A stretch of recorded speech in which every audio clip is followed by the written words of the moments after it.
साथ मैं हूं राजदार। झारखंड विधानसभा के समापन पर मुख्यमंत्री हेमंत सोरेन ने केंद्र सरकार और कोल कंपनियों पर जमकर हमला बोला। उन्होंने कहा है कि डीवीसी के बहाने केंद्र सरकार ने आरबीआई के राज्य कंसोलिडेटेड फंड से 3000 करोड़ काटने का काम किया है।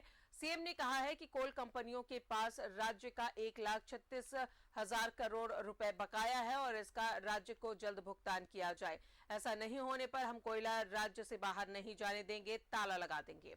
वहीं सीएम ने यह भी कहा है कि पुरानी पेंशन योजना जल्द शुरू होगी। पुलिस कर्मियों की क्षतिपूर्ति अवकाश भी जल्द लागू होगी।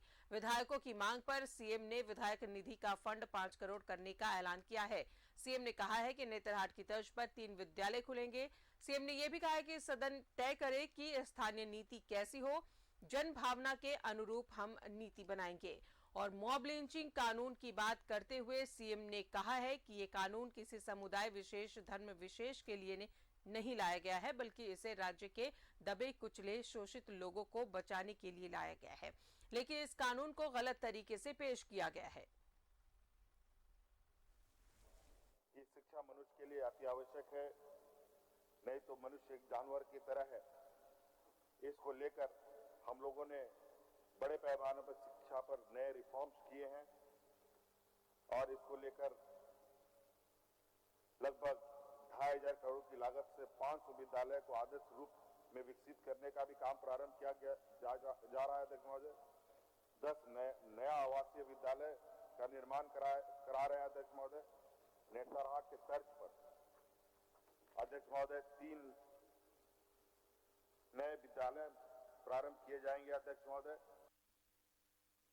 और मैं आश्वस्त करना चाहूंगा कि बहुत जल्द, चाहे वो मनरेगा कर्मी हो या अन्य अनुबंध कर्मी हो, एक अनुबंध कर्मियों को राहत मिलेगी। मैं ये आपको आश्वस्त करना चाहता हूं सदन के माध्यम से सभी अनुबंध कर्मियों को। चाहे वो पुलिस की छुट्टी की बात हो, पुलिस का ये अध्यक्ष महोदय इन लोगों ने छुट्टियां काट दी। और अध्यक्ष महोदय, सरकार बहुत जल्द पुराना पेंशन योजना लागू करने जा रही है अध्यक्ष महोदय। इस राज्य में बहुत जल्द, और राज्य तो अभी घोषणा कर रहे हैं कि ओल्ड एज पेंशन लागू करेंगे। 3 कमरे वाला 3 लाख रुपया वाला आवास, हम लोगों ने इस बात को वादा किया है अध्यक्ष महोदय, और अब हम लोगों ने इसमें वित्तीय व्यवस्था भी की है। अब आने वाले समय में 3 कमरों का आवास गरीबों को देना हम प्रारंभ करने जा रहे हैं अध्यक्ष महोदय। अध्यक्ष महोदय,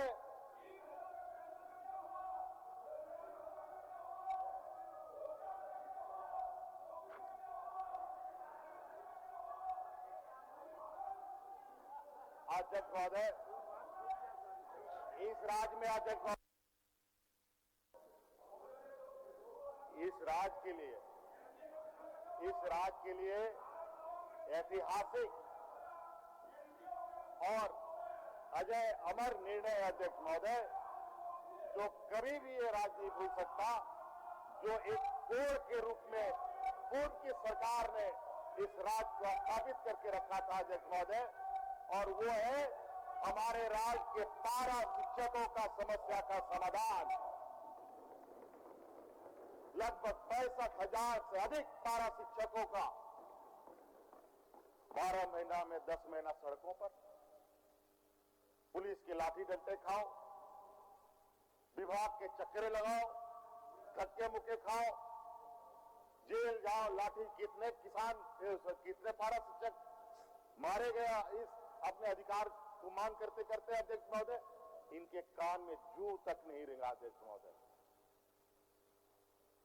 मेरा कोई रिश्तेदार पारा शिक्षक नहीं है अध्यक्ष महोदय, मेरा बेटा कोई पारा शिक्षक नहीं है, मेरा कोई बहन पारा टीचर है अध्यक्ष महोदय। और मैं आश्वस्त करना चाहूंगा कि बहुत जल्द, चाहे वो मनरेगा कर्मी हो या अन्य अनुबंध कर्मी हो, एक अनुबंध कर्मियों को राहत मिलेगी। मैं ये आपको आश्वस्त करना चाहता हूं सदन के माध्यम से सभी अनुबंध कर्मियों को। चाहे वो पुलिस की छुट्टी की बात हो, पुलिस का ये अध्यक्ष महोदय इन लोगों ने छुट्टियां काट दी। और अध्यक्ष महोदय, सरकार बहुत जल्द पुराना पेंशन योजना लागू करने जा रही है। अध्यक्ष महोदय,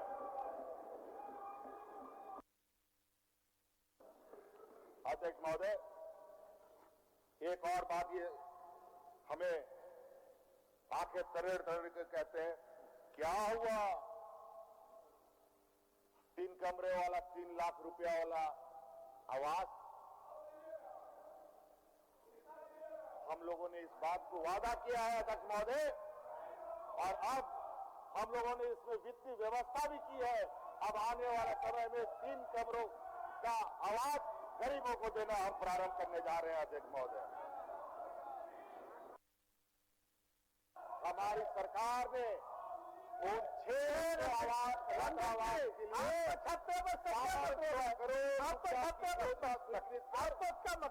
तरीके से उसका रिपेयर कराने का काम किया जा रहा है। अध्यक्ष महोदय, और मैं सदन में कहना चाहूंगा माननीय विधायकों से कि आप लोग के क्षेत्र में भी जरूर कोई ना कोई छात्रावास होगा। अगर कोई छात्रावास नहीं बन रहा है तो उसकी जानकारी हमें उपलब्ध कराए, वो अविलंब उस जगह काम शुरू कराया जाएगा। उस छात्रावास का सिर्फ रिपेयर और मेंटेनेंस ही काम नहीं चल रहा है। अध्यक्ष महोदय, हमने और हमारी सरकार ने ये निर्णय लिया है कि अब उस छात्रावास में रसोईया का भी हम लोग व्यवस्था करेंगे। उसमें हम लोग गार्ड का भी उपलब्धता करेंगे। और तो और अध्यक्ष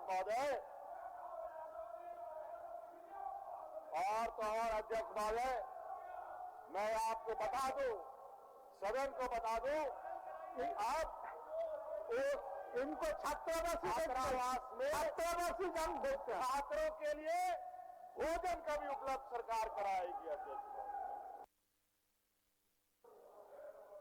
ये है अध्यक्ष महोदय, कोल कंपनियों को लगभग 1,36,000 करोड़ रुपया का भुगतान का मांग रखा है। अध्यक्ष महोदय, और वो हम लेके रहेंगे। अध्यक्ष महोदय, वो राज्य का अधिकार है।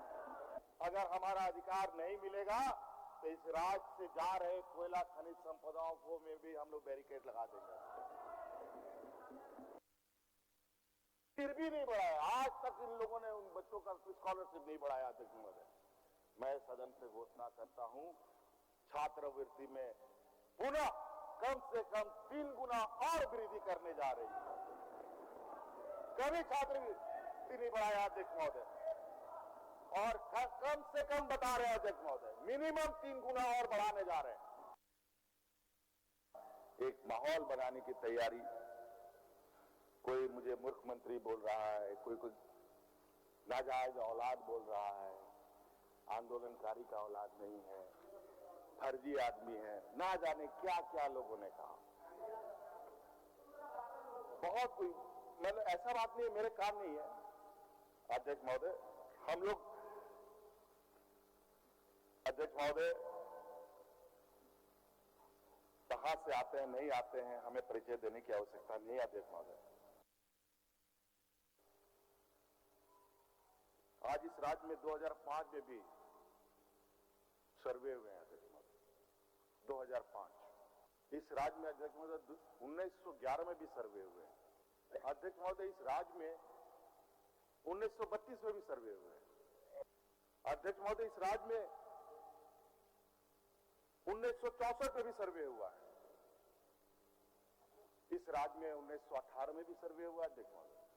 अध्यक्ष महोदय, इस राज्य में 1993 में भी सर्वे हुआ है, और सबका गजट प्रकाशन भी हुआ है।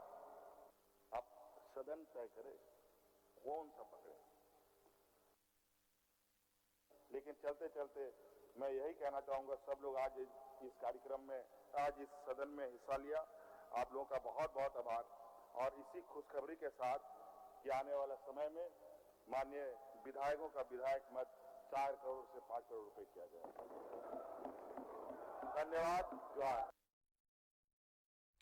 और सीधा रुख करेंगे, सहयोगी अजय लाल हमारे साथ मौजूद है। अजय, कल बजट सत्र का स्थगित कल से हो गया निश्चितकाल के लिए, और इस दौरान सीएम ने कई बड़ी बातें की हैं, चाहे वो पुरानी पेंशन योजना की बात कर ले, पुलिस कर्मियों के अवकाश की बात कर ले, या फिर बात कर ले बकाए की। उन तमाम चीजों को लेकर के कहीं ना कहीं बीजेपी को भी आड़े हाथों लिया सीएम ने। देखिए राजदा, कल बजट सत्र का समापन हो गया अनिश्चित काल तक के लिए। मुख्यमंत्री हेमंत सोरेन का भाषण आप देखेंगी, आपने सुनाया हमारे दर्शकों को, 3.25 करोड़ जनता ने सुना। देखिए राजदा, जैसे किसी प्रीति भोज में हम लोग तमाम तरह के व्यंजन खाते हैं, पुलाव खाते हैं, दाल खाते हैं, चटनी खाते हैं, सब्जी खाते हैं और अंत में रसगुल्ला भी खाते हैं, ताकि मिठास का एहसास तब तक होता रहे जब तक आपके पेट में भोजन हो। मुख्यमंत्री हेमंत सोरेन का कल का भाषण यही रसगुल्ला था। तमाम लोगों को उन्होंने साधने की कोशिश की। और एक बात यह भी है कि मुख्यमंत्री हेमंत सोरेन घाघ राजनेता नहीं है। कई राजनेताओं को हमने देखा, बिहार की राजनीति को हमने कवर किया था, तमिलनाडु की राजनीति को हमने कवर किया, आंध्र प्रदेश की राजनीति को हमने 3 साल तक कवर किया। कई जगहों पर हमने देखा कि पॉलिटिशियन के पेट में कुछ और होता है, उनके दिल में कुछ और होता है और जुबान पर कुछ और होता है। मुख्यमंत्री हेमंत सोरेन की तारीफ की जानी चाहिए कि इनके पेट में जो चीजें हैं वही दिल में भी है, और जो दिल में है वही जुबान में है। अन्यथा मुख्यमंत्री इतनी बड़ी बात कल सदन में नहीं कहते। आस्थानिकता के मुद्दे पर उन्होंने साफ तौर पे कह दिया कि 1911 में खाद्यान्न का सर्वे हुआ, फिर 1932 में हुआ, 1969 में हुआ, 1993 में हुआ, 2005 में हुआ, 2011 में हुआ। उन्होंने सही कहा कि सदन तय करे कि स्थानीय नीति किस आधार पर बनेगी। देखिए, यह राज हेमंत सोरेन का सिर्फ नहीं है, यह राज भारतीय जनता पार्टी की भी नहीं है, यह राज हमारा आपका भी नहीं है, यह राज 3.25 करोड़ जनता का है राजदा। और इसीलिए यदि कोई बड़ा फैसला होता है, मुख्यमंत्री ने तो स्पष्ट रूप से चुनौती दे दी भारतीय जनता पार्टी के लोगों को कि आप बताइए कि कौन सा सर्वे सही रहेगा। जाहिर सी बात है, ऐसे मुद्दों पर कोई मुख्यमंत्री यदि खुलकर सामने बोलता है तो आप समझ लिए कि उनके दिल में, पेट में, जुबान में एक ही चीज है। अन्यथा मुख्यमंत्री कई ऐसे मुद्दे हैं जहां पर गोल मटोल टाइप का बोल के वो निकल सकते थे, लेकिन उन्होंने ऐसा नहीं किया। एक जो ईमानदार छवि की राजनीति होती है उसकी उन्होंने परिभाषित करने की कोशिश की। और कई तरह के मुद्दे हमने देखे, कई तरह के उन्होंने कहा कि पुरानी पेंशन योजना, इसलिए भी कि छत्तीसगढ़ की सरकार ने इसी बजट सत्र में, कुछ दिन पहले वहां भी बजट सत्र का समापन हुआ है, महज 15 दिन पहले, तो वहां के मुख्यमंत्री बघेल ने पुरानी पेंशन योजना लागू कर दी। जाहिर सी बात है, मुख्यमंत्री भी चाहते हैं कि पुरानी पेंशन योजना लागू हो। पुलिसकर्मियों की छुट्टी पर आपको याद होगा, जब पुलिसकर्मियों को 12 महीने के बजाय 13 महीने का वेतन दिया जाने लगा, तो उनका जो 20 दिनों की क्षतिपूर्ति अवकाश थी, उस समय रघुवर दास की सरकार थी, भारतीय जनता पार्टी के लोग सत्ता में थे, 20 दिनों की क्षतिपूर्ति अवकाश को विलोपित कर दिया गया। जाहिर सी बात है, ये मर्म पर हाथ रखने की कोशिश थी। मुख्यमंत्री ने कहा कि हम ये भी देंगे, पुरानी पेंशन योजना देंगे। कुल मिलाकर ये था राजदा कि मुख्यमंत्री ने ये जतलाने की कोशिश की कि कोई व्यक्ति यह ना समझे कि राज्य का सबसे बड़ा हितैषी वही है, दूसरा कोई नहीं। साफ तौर पर एक सामूहिक जिम्मेदारी होती है, एक सामूहिक नेतृत्व होता है जब राज्य की बातें सामने आती हैं। मुख्यमंत्री के भाषण का लबोलुआब यही था राजदा। बिल्कुल, और इस सत्र की तारीफ भी करनी चाहिए अजय। जिस तरीके से सत्र चले, हंगामे भी हुए, जनहित के मुद्दे भी उठे और काफी सुचारू रूप से ये सत्र चला।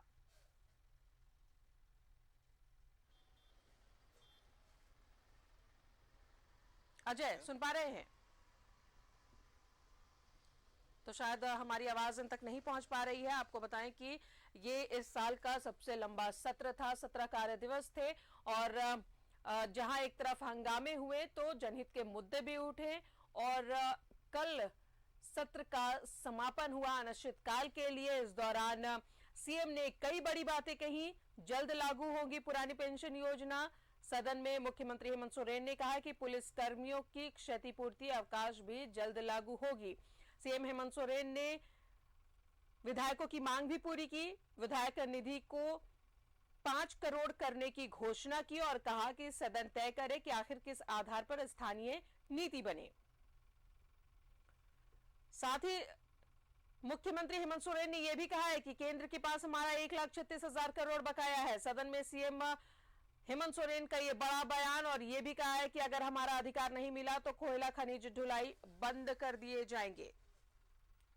और अजय एक बार फिर से हमारे साथ बने हुए हैं। अजय, आवाज आ रही है? अजय, सुन पा रहे हैं? जिस तरीके से सदन सुचारू रूप से चला अजय, काबिले तारीफ है। एक लंबा कार्य दिवस इस साल का, हंगामे भी हुए और जनहित के मुद्दे भी उठे।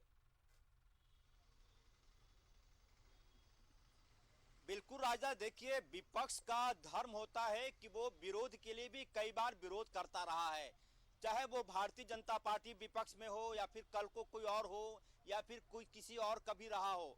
ये विपक्ष का धर्म होता है कि वो सत्ता पक्ष को सदन के भीतर अपने सवालों से उलझा कर रखे और इस प्रकार के सवाल पूछे कि सत्ता पक्ष कहीं न कहीं जवाब देने में गड़बड़ा जाए। लेकिन सत्ता पक्ष के विधायकों का होमवर्क हमने देखा कि इस बार अच्छा उनका होमवर्क था। खासकर हमने सदन में देखा सूबे के शिक्षा मंत्री जगन्नाथ महतो का होमवर्क, साथ ही सत्यानंद भोक्ता का होमवर्क, मिथिलेश ठाकुर का होमवर्क, बादल पत्रलेख का होमवर्क। उनका देखिए, जब मंत्री सदन में होमवर्क करके आता है तो विपक्ष को मौका नहीं मिल पाता अनुपूरक सवाल पूछने का। जी। रांची से भाजपा के विधायक सीपी सिंह बोल रहे थे कि राज्य की सरकार ने शिक्षकों को गैर जरूरी कार्यों में लगा रखा है। उसी वक्त शिक्षा मंत्री जगन्नाथ महतो, परसों की बात है, वो सदन में उठकर खड़े हो गए और बोले कि मैं चुनौती देता हूं भाजपा को कि कोई यह सिद्ध कर दे कि राज्य के शिक्षक गैर शैक्षणिक कार्यों में लगे हुए हैं। बीएलओ के अलावा, बीएलओ का मतलब होता है कि जो बूथ लेवल ऑफिसर होते हैं, जो शिक्षकों को बनाया जाता है, ये भारत सरकार के निर्देश पर होता है। जाहिर सी बात है, जगन्नाथ महतो ने ये कह दिया कि यदि ये बातें सही पाई जाती हैं तो मुझे जो सदन सजा देना चाहेगा मैं तैयार हूं। इसका मतलब यह हुआ कि सत्ता पक्ष के विधायकों का होमवर्क तगड़ा था। अधिकारियों ने मंत्रियों को सहयोग किया। ऐन वक्त पर कई ऐसे सवाल पूछे गए जिसका तत्काल जवाब मंत्री के पास नहीं था, लेकिन अधिकारी दीर्घा में बैठे अफसरों ने इन बातों का जवाब दिया, इन सवालों का जवाब दिया। जब ऐसे मौके आते हैं तो जाहिर सी बात है विपक्ष को बैक फुट पर आना पड़ता है। और एक जो सबसे अहम ये रहा इस बार कि आजसू के लोगों ने 1932 के आधार पर खतियान की मांग की। ये अपने आप में दिलचस्प बात है कि जब राज्य में रघुवर दास की सरकार थी, आजसू उसके पार्टनर थे, तब 1985 के आधार पर लागू हुआ था खतियान नियोजन नीति। उस वक्त उस स्तर का विरोध आजसू के तरफ से नहीं किया गया जो होना चाहिए था। जाहिर सी बात है, इस बात को लेकर भी सत्ता पक्ष के विधायकों ने आजसू की छीछालेदर की। जाहिर सी बात है, अच्छी बात यह रही कि सदन में कुछ हंगामे होते भी रहे हैं और आगे भी होंगे, लेकिन जिस लेवल का, जिस स्तर का इस बार कार्यवाही दिखाई पड़ी, तारीफ करनी होगी पक्ष का भी और विपक्ष का भी। राजदा, चलिए, बहुत बहुत शुक्रिया आपका अजय तमाम जानकारियों के लिए। तो सदन सुचारू रूप से चले, इसी के साथ ही स्पीकर ने भी कहा है कि आगे भी ऐसी ही उम्मीद है और कल की बार सदन को अनिश्चित काल के लिए स्थगित कर दिया गया।